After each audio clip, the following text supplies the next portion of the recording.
کیا آپ جانتے ہیں کہ ہلاکو خان کون تھا؟ اور کیا آپ کو معلوم ہے کہ ہلاکو خان کی موت کا عبرت انگیز واقعہ کب پیش آیا؟ تو چلیے چلتے ہیں آج کی ویڈیو کی جانب۔ 15 اکتوبر 1218 دنیا کا ظالم اور وحشی ترین انسان ہلاکو خان اپنے گھوڑے پر شان سے بیٹھا ہوا تھا۔ چاروں طرف تتاری افواج کی صفیں کھڑی تھیں۔ سب سے آگے ہلاکو خان کا گھوڑا تھا۔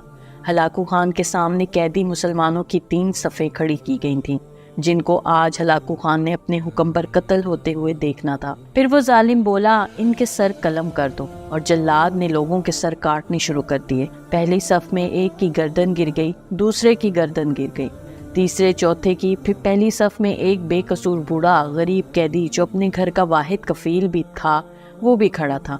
وہ موت کے ڈر کی وجہ سے دوسری صف میں چلا گیا۔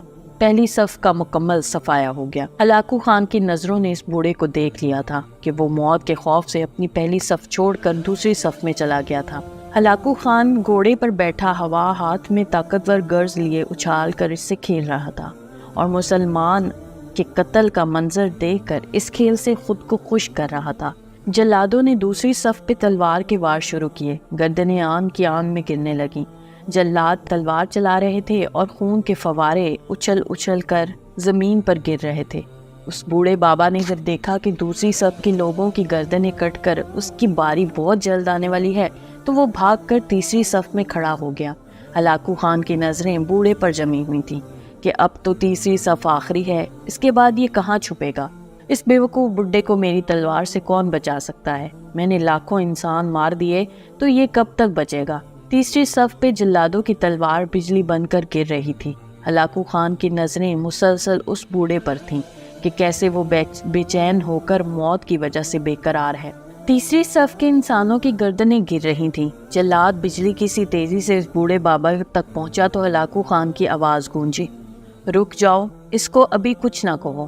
بابا بتا، پہلی صف سے تو دوسری صف میں کیوں بھاگ کر آیا؟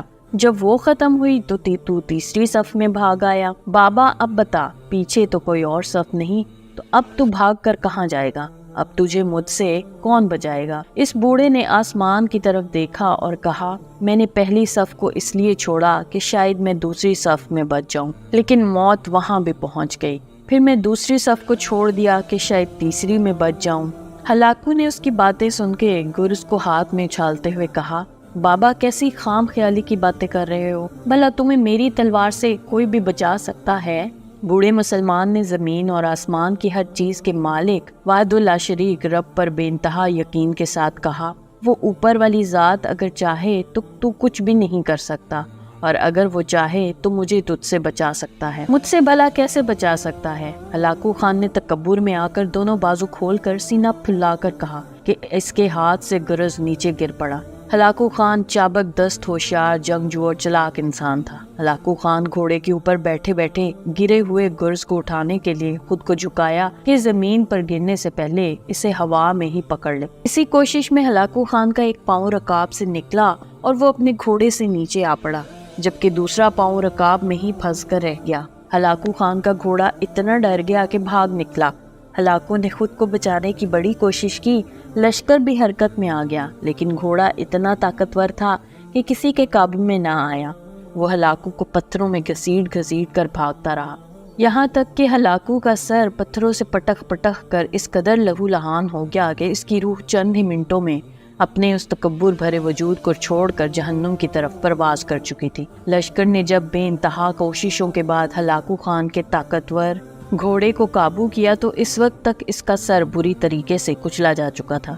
ہلاکو کا لشکر اس بوڑھے بزرگ سے اتنا خوف زدہ ہو گیا کہ لشکر نے اسے جان بوجھ کر نظر انداز کر دیا، اور وہ بابا بڑے آرام اور سکون سے پیدل ہی اپنے گھر کی طرف چل پڑا۔ مظلوم کی آس سے ڈرو، کیونکہ وہ اللہ سے رجوع کرتا ہے، تو قبولیت بہت دور سے اس کا استقبال کرنے آتی ہے۔ اس طرح کی مزید دلچسپ ویڈیوز دیکھنے کے لیے دیکھتے رہیے میرے چینل کو لائک، سبسکرائب اور شیئر ضرور کیجیے، اور ساتھ ہی ساتھ بیل آئیکن کو بھی دبا دیجیے۔ شکریہ، اللہ حافظ۔